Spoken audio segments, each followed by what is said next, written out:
Hello, this is a 2010 Nissan Rogue. Customer says the transmission is jerking, slipping, vibrate, and that's what happened when I drove it.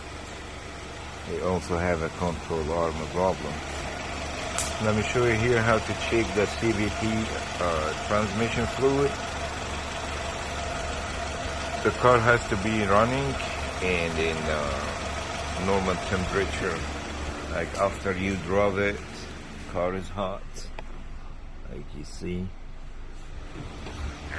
Open the hood and gonna unhook, gonna push on here like that and trying to take it out. You see,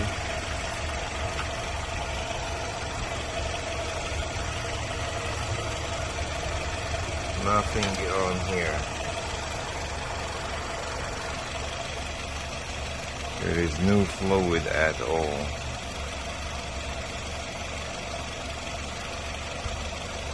So you need to check your fluid type.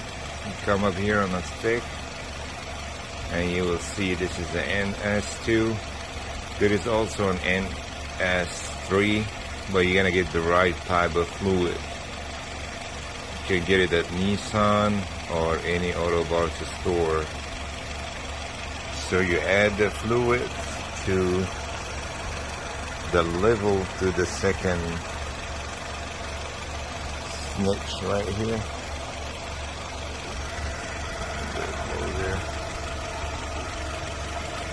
So the correct level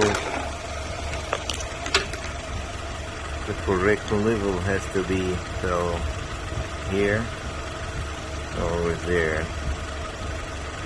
I believe while it's hot, so the correct level will be right there.